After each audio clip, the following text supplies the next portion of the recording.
So you seem to have a esoteric, unique style in jazz and in general, because you also played at like a handful of styles. Mm-hmm. Um, I can't imagine that style started like I'm gonna pick up the guitar. Obviously, angular, atonal.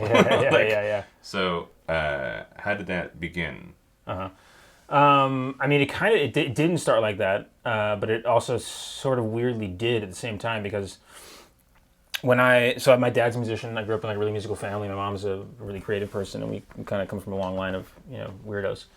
And I had a lot of music around me growing up, but like really desperate kinds of genres and sounds and things. And a lot of that was classical music from 20th century. So listening to a lot of like Rimsky-Korsakov and Mussorgsky and Stravinsky and Shostakovich and Scriabin and Schoenberg and Weber and all these kind of people. In addition to listening to like Stevie Ray and Megadeth, right, or Satriani or all the things that like 14-year-old boys just go completely nuts for, right?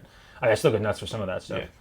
Stevie Ray especially. So I think when I first started to like sort of branch out of this imitation phase of playing, of just wanting to like sound like player X, right? And this is like really early, like 10, 11, 12, those eras. Right? When did you start playing? I started playing when I was about four or five. Oh, yeah. Okay. I played a lot of classical guitar and stuff like that, and then getting into like electric was like kind of later in my elementary school days, and or what would have been because I was homeschooled.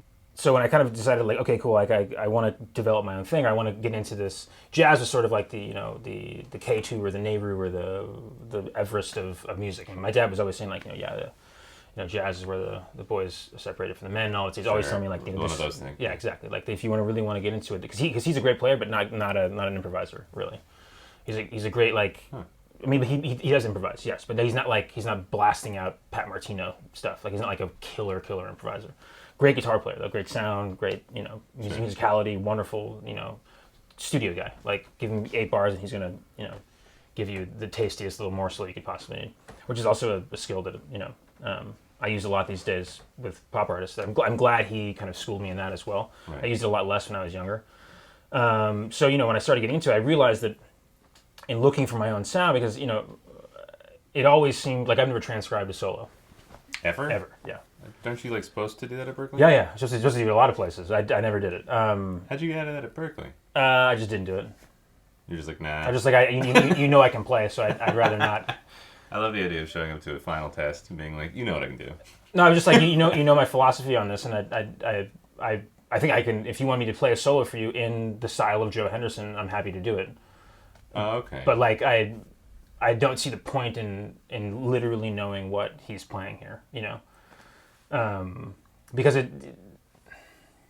there's almost something lost, like the mystery is lost a bit when you actually know exactly. This is different for some people. Some people are really analytical and they need this. They really have like there's a certain element of safety and control that comes from knowledge, which I understand entirely because I'm like that with a lot of things. But I would rather sort of take in the aura, or so to speak, or for lack of a better term, the essence of someone, which you can get from listening to them a lot, I think. Take Scofield or Stevie or anyone else, right? I mean, you can listen to Stevie for, listen to Stevie for a year, but never transcribe anything, and then I give you a guitar and say, give me something a la that. You're gonna come close to nailing it. Yeah. Because you know that it's a shuffle feel, and you probably it's like a circular motion in the right hand, and it's a lot of rhythmic stuff, not a lot of like single picking, and like you can figure that out by hearing it, right? Right. I don't need to actually know the exact licks, because then. But you're actively listening, man. Totally. I mean, always. Yeah. I think that's a. You're not like, oh, those are some sick licks. You're like, oh, no, I must be doing this exactly. Here. Oh, I mean, that's what I would do that with music. Much to my wife's eternal annoyance. Like that's BS. That's just like another 1-6-5 progression. Yet again, she's like, shut up. It's my song. I like it. But yeah, I listen to everything like that. So digressing a little bit. When I started working on, or just asking myself the question, like, what is me? What is this thing? Like, why am I even, why am I getting up in the morning playing guitar what's the point here? Like, why am I doing this? And, it's an odd question for a 12-year-old to ask himself. I mean, I realize. And I wanted to say something original, and I thought, well, let me just play and jazz being the kind of focus at the time. Let me play over a swing groove, and freely, right? I did this very early, and just whatever comes out, I'm just like almost like for experimentation's sake, just for the sake of like laboratory viewing, like to macro bird's eye view my own thing. Say what is coming out of my guitar, what's happening here. And in doing that, I realized that there was a lot of melodic content coming out of the instrument that was a little left of center, naturally. Right. And because when you're that age, you have you have two wonderful and also destructive traits where you think you're like the Messiah, so you would never question that that's a good idea. Oh no, you're right? 12. It's just like this is my shit. Fuck the world. This is what I'm going to do. So you keep going for that, and then you just don't question whether or not it's a good idea. I think if I had that idea when I was 20, I might have gone like, yeah, but like, man, that's like a really weird chord tone to go over that chord, and like I would have like had all of these self-doubt kind of thoughts, which at that age I was like, I was just getting like harmony together.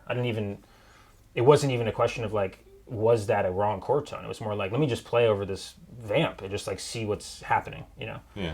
And I think that's a direct result of, it's probably like half nature versus nurture maybe or something. Like it's parental probably in some regard. Like I grew up in a really creative environment. And my dad is to this day is still like just an absolute junkie for music, even more than I am. I listen and play music all the time, but I also have like other elements of my life that fulfill me, and he's just like completely in. So I grew up with a guy who just manically loved music, and that gets translated, and also like the desire to be, we listened to everything from like Metheny to like Baji Assad, like these crazy Brazilian classical guitarists, to Steppenwolf, to like like And Justice for All, and like really like, and then like Scriabin or A side question on this: are you a sentimental person at all? Oh man, I would say yes. My wife would say no. I only ask that because when you say you listen to Steppenwolf and Stevie Ray and Baji Assad and stuff like that. I can't imagine. So when you abandoned all of the listening to the essence and kind of getting the essence and saying, I'm literally never going to play like that, was there no part of you that was like, but I like that? Yeah, and I think that's what happened. With, as you know, and as anyone who studied jazz at like the university level knows, that there's a certain like almost like totalitarian dogma that takes place in these environments where it's like, in order to get to this, and I get it also, using the mountain analogy again, if we were going to climb to Everest, you can't fuck around here. You got to train. You have to like, this is going to have to be your life. You're going to run an Ironman, you're going to do any like really hard feat. You can't, there are no half measures here. You have to give it your all. I think a lot of that with art especially is an ideological kind of stultification that happens, which at the time you view as being like purity. It's classic like kind of fascist ideology where it's like, this is the real stuff. Everything else should be eliminated because it's lesser than. Sure. But I see the need for, like, at the time, I look back at the way I thought in college, I'm like, it's so stupid. But at the time, it was necessary to get into that headspace of like true isolation with an art form that is phenomenally difficult, right? Yeah. But after emerging from that, this kind of happened my last year of college, I think, or maybe last 3 years or so, or the second to last year. I just started like, the bubble kind of bursts, as I think it does for everybody, and you start, you're like, man, I really want to listen to like Pantera, or like, listening to Radiohead on infinite loops, or listening to, any record that really hits you hard before that kind of indoctrination period kind of like takes place, which I think is, it has a lot of parallels with like monkhood. You have isolation intellectually, both physically. You have this like, it's very similar to that, except for the fact that you have like free will and choices. And so, but kind of coming out of that loop, I realized like there's so much music from my background that I love probably more than jazz or improvised music, because I think at the age when I started getting into jazz, it's the intellectual challenge, right? It's the challenge of like, this is the hardest thing to do. Yeah. And a lot of that just like, well, then I gotta do it. And it's also interesting. You're like, what the fuck? When you're young and you figured out things like chord progressions and harmony, and you kind of have an understanding when you turn on the radio, like, oh, that's a G, and that's obviously an A minor, and you can figure these things out with your ear. when you're 12, you're like, that can't be. I mean, like, there's got to be more. And then you hear jazz, and it's like, what the fuck? What is happening here? These are guys that aren't playing string instruments, so I'm already like way out of my element, and they're just like, there's so many notes and so many things cascading at you. And I think for young minds especially, it's really engaging if you're predisposed to kind of dig that sort of stuff. But yeah, so like sentimentality. I mean, I guess I don't know if I'd use that word, but I would say that there is the older that I get, the more I refer to stuff that I listened to before I got into jazz, and the older I get, the more that becomes an exclusive thing. I meant sentiment as in willing to not sound anything like your heroes anymore. Like you said, you had an imitation phase and then just like leave it. Yeah, I mean, because I don't think I don't believe in this imitation as the highest form of flattery thing. I don't believe that. I think that's really the irony. It's always been this way to me, is that, like, let's take any jazz guitar player, pick your guy, Rosenwinkel, Schofield, whatever. Staying with jazz, let's say we're talking about Schofield. If I truly think John Schofield is such an innovative artist that I would want to imitate him to the extent of sounding like him, what I'm failing to do is to imitate his ability to innovate. Fair. Because that's why he's John Schofield, because he's original. So I've imitated everything about him except for the most important element, which is that he doesn't sound like other people. And as a young guy, I was just like, it would be disingenuous. It's fun. I mean, it's super fun. It's great. It feels great. You have that wonderful sense of accomplishment of, like, you're breaking the board with the sensei, and it's like, you did it, you've passed to the next level, and, like, that's great. But it doesn't really. I always admired, guys like Date, Miles, and Train, and all these, like, jazz dudes when I was younger, because they were able to say, Train being obviously the most known popular example of somebody who's just like consistently, and Sonny Rollins too, consistently willing to just shatter stuff they'd done before, because in pursuit of newness. And as a young person, that's not a philosophy that I fully absorb now as an older person, because I think there is a lot to be said for tradition and convention. I respect these things more as I get older. But as a young person, I wanted to demolish them. How do you fit convention with what you do, which is largely unconventional? I mean, I guess you again, to make that point again, I think I've noticed that as I get older, I play more in than when I was younger. If we're putting things on a balance sheet, sure.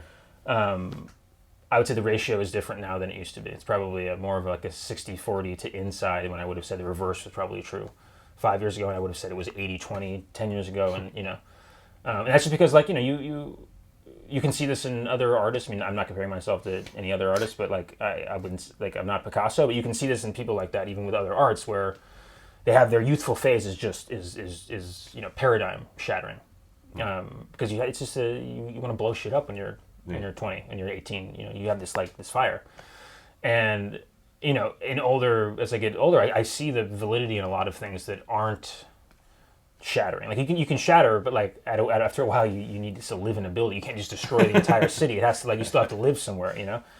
And I think that's a natural sort of progression of how a creative mind would take place. But back to your question about getting that melodic sense originally. I mean, it happened both. I guess I would take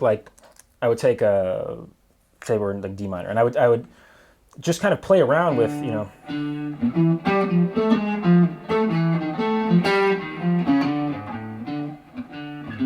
say we're like medium swing.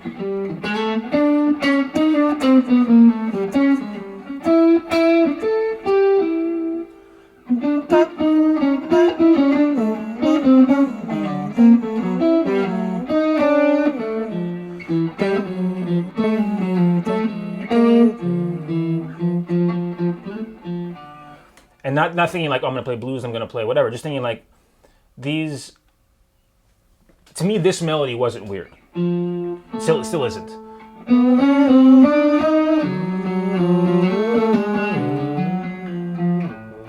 Those are not weird melodies, right? Because I don't think I've ever really looked at harmony with this rigid sense of like in and out, because it doesn't exist anyway, right? I mean, like, there's a great like small little treatise by J.R.R. Tolkien about I think it's called On Fairy Stories or something like that, and he talks about how humans are namers, right? We name things. Everything is named, Right. Case, drum, timbale, cowbell, whatever. Everything is named. Computer, everything has a name. We can't live in a universe where there is an uncategorized thing, right? And so we've done that with music and harmony as well. We've named everything, every degree, every superimposition. We've named all the things. But the names explain nothing about the thing, right? Like tree is tree. Cool, great. We know what a tree is, but the tree doesn't know itself as tree. Right. And if we didn't exist, it would no longer be called tree. Right. So it isn't a tree. It's just the thing we decide to call tree. Sure. And I think maybe intrinsically I've always kind of felt that about a lot of harmony, and about just the way that we choose to organize melody and harmony in the Western, but now because of globalization, the world. And not a value judgment. Neither is right or wrong. I've just never really subscribed to the school of like, this is the way to, this is right. Because it's like we've chosen to call C major because we just called it that. And those degrees of the chord are what we choose to call that thing. And we've decided that the scales that fit in that chord are what we decide we put in that chord. Now I can say, I love inside playing. I love playing pretty wonderful bluesy country shit over C major all day long. But also I'm not tied to that because of like the totalitarian thing of like, these are my only options. I would make the choice to say this is what I choose to play here. But if I want to play an E flat or a fucking G flat, cool. Yeah. It shouldn't be tied to I shouldn't be locked in like that, I guess. So one thing I was really interested in hearing you do was, say I play a progression, cute little ballad. Okay. And maybe start out in the I'm getting paid to do this and you Yeah. want and then take it all the way to you. Okay, sure.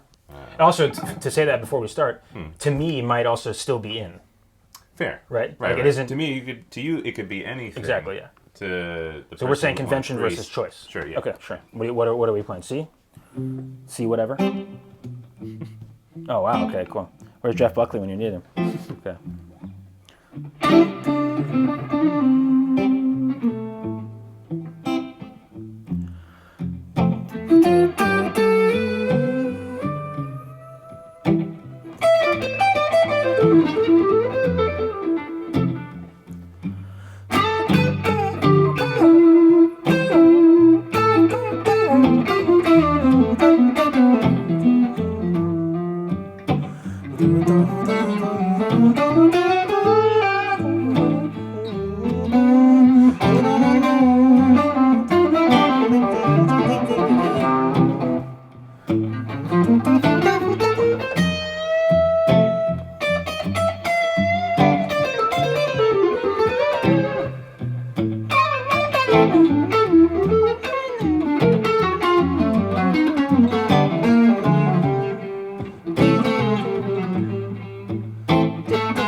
I was even being more sort of purposeful in like making the differential between the out and in. I probably wouldn't play even that out in a scenario like that. It also depends on the situation, right? If I'm playing that and it's me and 3 other dudes who are like, like if I'm Nels Klein and Wilco, then I'm going to do that. Yeah. If I'm playing that in, a Buddy Holly cover band, Probably not. Not so, right? I would actually really like to see that. It's Buddy Holly's tribute night. Oh my god, this guy's going insane. Freaking out, breaking amps. So that's also a discretion argument that I didn't pay as much attention to when I was younger as well, which I think is it's a maturity question, right? Like same with the blowing up the city. You trust, you understand and you respect convention more, I think, as you get older and see the use for them, right? Sure. But I'm also thankful for those years because they sort of taught me like I'll never see harmony the same way because of that time when I was really, really like truly trying to dig into all the cracks between the wall. Really trying to find all the little holes in the mortar where I could like fit things through. And you know, it's, I guess that's how the sound comes about, you know.